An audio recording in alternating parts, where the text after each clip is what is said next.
Au tout début, on s'est rendu compte qu'il fallait trouver une solution rapidement pour les cours à distance. Comme on avait justement Teams, qui est un outil qu'on avait choisi pour la visioconférence et qu'on était occupé en plus à configurer, à faire de la documentation et lancer des formations, qui d'ailleurs en ligne ne seront plus nécessaires car tout le monde maîtrise Teams maintenant. On a demandé à un informaticien de chez nous qui s'appelle Sébastien Marchal de programmer rapidement pour remplir Teams, pour pré-remplir Teams de tous les cours qui sont donnés ce quadrimestre-ci, pour que chaque professeur, quand il accède à son Teams, ait ses cours, et dans chaque cours, évidemment, que tous les étudiants soient correctement mis. Ça a l'air idiot comme ça, en fait, c'est pas simple du tout, parce qu'il va d'abord falloir chercher les cours dans des bases de données un petit peu disparates.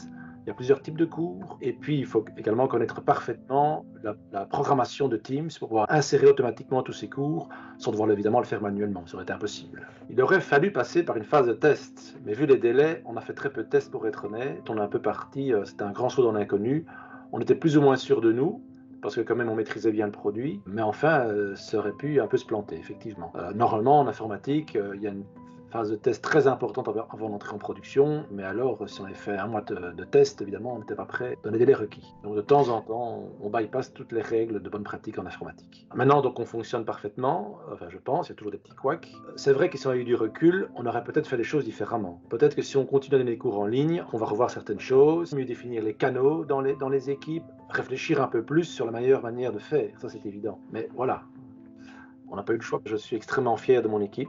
On a des gens extrêmement compétents, extrêmement motivés et extrêmement dévoués. Ça, c'est vraiment important de le souligner et je suis vraiment épaté de jour en jour. Tout le monde travaille et je pense que tout le monde a remarqué que le SGSI était vraiment à l'écoute de tout le monde. On a reçu des félicitations des doyens, du conseil rectoral et même de l'extérieur. Il faut savoir même que le patron, le directeur général de Microsoft, m'a appelé hier pour nous féliciter de la mise en place rapide des outils et pour dire qu'ils avaient été vraiment épatés par la manière dont on a travaillé. Donc ça montre quand même une très grande compétence de mes équipes et ça je tiens à le souligner.